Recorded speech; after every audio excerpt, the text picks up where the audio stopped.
এই জিনিসটা আমি আগের থেকে মেনে আসছি বা এখনও মেনে চলি যে, যে জিনিসটা আমরা চেষ্টা করি, স্বপ্ন দেখি, আশা করি, সেটা পাওয়ার অনেক চেষ্টা করি, সেটা হয় না। আর যে জিনিসটা আমরা ভাবিও না, সেটাই কিন্তু হঠাৎ করে হয়ে যায়। আর সেটা ভালোই হোক বা খারাপ হোক, হয়ে তো কিন্তু যায়।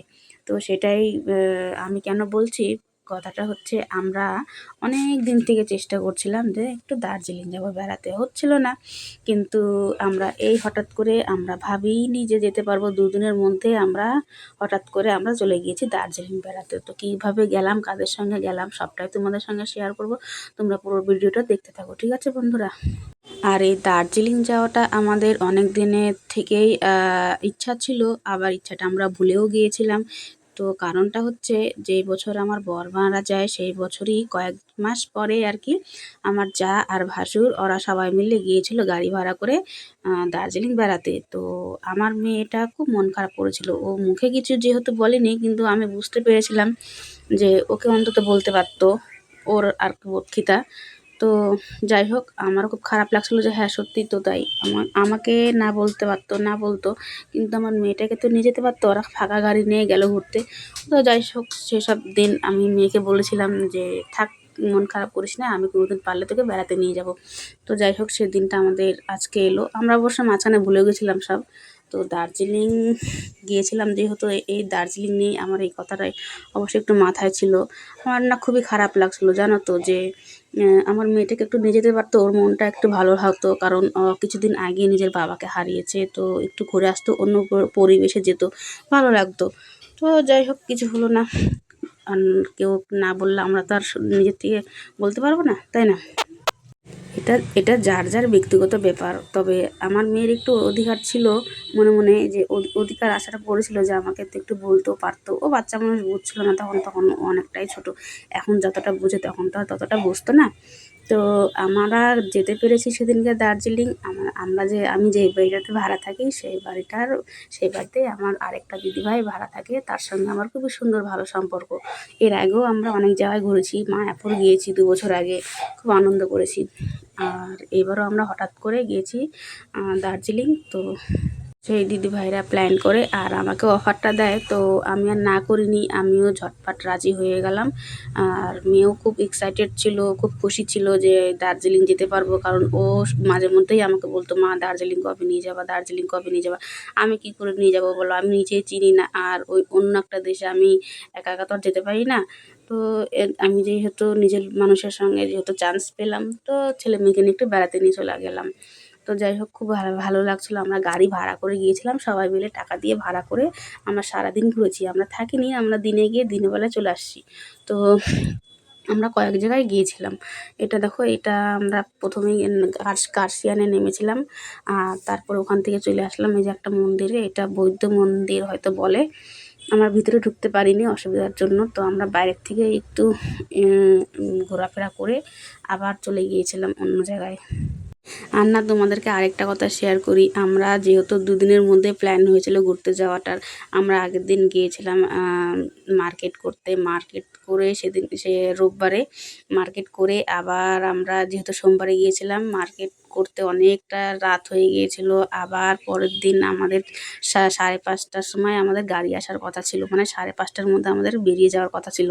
তো আমরা 3টার সময় উঠে আমরা রান্না বান্না করে, যেহেতু শিবরাত্রির পরের দিন ছিল, সবাই উপোস ছিল, তো সবাই তো নিরামিষ খাবে। আর এইখানকার খাওয়া দাওয়া তো অতটা, মানে কি বলবো, ভালো খাবার বলে সেরকম পাওয়া যায় না, আর দামও বেশি। তাই আমরা রিস্ক নিইনি, আমরা বাড়ি থেকে খাবার করে নিয়ে গেছিলাম। তো আমি আমার তরফ থেকে করেছিলাম লুচি তরকারি, আর ওই দিদিভাইরা ভাতের আয়োজন করেছিল। তো সবাই মিলেমিশে সেগুলোই খাওয়া হয়েছিল। তো সবার আগে আমরা দেখো, এই যে এখানটায় দেখো, এখানে আমার ছেলে কোথাও গেলে পরে ও এত কিছু বায়না করে, তো ওকে তো সব কিছু আমি বায়না মিটাই না, যেটা ওর জন্য ভালো সেটাই আমি দিই। কারণ ওকে খেলনা কিনে দিলে ও একদম, মানে পড়াশোনা বাদ দিয়ে শুধু খেলনা নিয়ে পড়ে থাকে, তার জন্য আমি ওকে বেশি খেলনা কিনে দিই না। তো একটা দূরবীন খুব ইচ্ছা ছিল ওর কেনার, তো যাই হোক, ওকে আমি একটা দূরবীন কিনে দিলাম। আর তারপরে দেখো, আমরা সেখান থেকে চলে আসলাম দার্জিলিংয়ের পার্কে। এটা পার্ক বলে নাকি জানি না, একটা মানে দার্জিলিংয়ের জায়গাটাতে আমরা চলে আসলাম। আর দেখো, এই ড্রেসটা আমার মেয়েকে আমি পরেছি, এগুলো ভাড়া করে এখানে পাওয়া যায়, সবাই ভাড়া করে পরে 50 টাকা করে নিয়েছিল। তো দেখো, ওকে এই ড্রেসগুলো পরে এত ভালো লাগছিল। ক্যামেরাতে কেমন লাগছে জানি না, কিন্তু ওকে সামনাসামনি এতটাই সুন্দর লাগছিল। আমি কিছুটা ভিডিও ফটো করে রেখেছি, সেগুলো তোমাদেরকে আমি পরে শেয়ার করবো। আর আমার ছেলেকে বলছিলাম তুই পড়বি, ও বলে কি "What? এগুলা কি মেয়েদের জিনিস না, এগুলো কি আমি পরবো নাকি"? ওকে না মেয়েদের কথা বললে মেয়েদের জামা পরার ওকে যদি কখনো ইয়ার্কি করি ও এত খচে যায় বলার কথা না। তো ওকে একটু আমি বলছিলাম বাবা একটু পরো, দেখো দেখি কেমন লাগে। তো পুরো রেগে যায় এরকম করে বললে পরে। তারপরে আমরা সেখান থেকে আরেকটা ফাঁকা জায়গায় এসে আমরা সবাই মিলে দেখো পিকনিকের মতন সবাই হাতে হাতে করে নিয়ে সবাই খাওয়া দাওয়া করছিলাম। সবাইকে আমি প্রথমে খেতে দিলাম, সবাই যার যার মতন খাচ্ছিল। কেউ লুচি খাচ্ছিল, কেউ ভাত খাচ্ছিল, কেউ দুটো মিলেই খাচ্ছিল। সবার খাওয়া দাওয়ার পরে আমিও লাস্টে নিয়ে নিলাম, কারণ আমি সবাইকে দিচ্ছিলাম। তারপরে সবার খাওয়া দাওয়া হয়ে গেছে, আমিও তারপরে একটু খাচ্ছিলাম। আর আমার একটু খেতে খেতে না বেশ একটু পিকনিক পিকনিক মানে ব্যাপারটা আসছিল। যাই হোক, আমরা আবার সেখান থেকে ঝটপট খাওয়া দাওয়া করে আবার বেরিয়ে পড়লাম। এখন যাচ্ছি আমরা নেপালের দিকে। আমরা একদিনে বেশ কয়েক জায়গায় ঘুরেছিলাম, যেরকম প্রথমে কার্শিয়াং হয়ে তারপরে দার্জিলিং, তারপরে এখন যাচ্ছি নেপালের দিকে। আর দেখো নেপালে যাওয়ার পথে এই যে দিদিভাইটা, নেপালি দিদিভাইটা দেখো, রাস্তা ফাঁকা রাস্তা, আশেপাশে কিছু নেই, এখানে বসে দোকানদারি করছে। আমি তো ভয় লাগছিলো এটা দিদিভাইটাকে দেখে, যে কেউ আবার আজে বাজে কিছু করে না দেয়, কারণ আজকালকার দিনে তো ভরসা নেই না। তো দেখো আমরা চলে আসলাম নেপালের দিকে। আর নেপালে আসতে গেলে আধার কার্ড আর ভোটার কার্ড নিয়ে আসতে হয়। তো আমরা না আগের থেকে সব ব্যবস্থা নিয়ে গিয়েছিলাম, মানে কার্ড সব নিয়ে গেছিলাম সাথে করে, তাই আমাদের ঢোকার কোনো অসুবিধা হয়নি। তো দেখো নেপালের দিকে কত সুন্দর সুন্দর দোকানপাট ছিল, আর দামগুলোও খুব সুন্দর ছিল। একটু ভিতরের দিকে আমরা গিয়েছিলাম, ওখান থেকে কিছু নিইনি, কিন্তু আমার ছেলের জন্য একটা ব্যাগ নিয়েছিলাম, স্কুল ব্যাগ। ওর লাগতো, ব্যাগটা ছেড়ে গিয়েছিলো তাই নিয়ে নিলাম। তারপরে নেপাল থেকে বেরিয়ে আসার পথে দেখো এই জায়গাটাতে এত সুন্দর এই যে ছিল চা বাগানটা, এখানে আমরা কিছু ভিডিও ফটো দাঁড়িয়ে করে নিলাম। তারপরে আবার বেরিয়ে পড়লাম আমরা সেখান থেকে মিরিকের দিকে। এই যে এটা দেখো মিরিকের রাস্তা।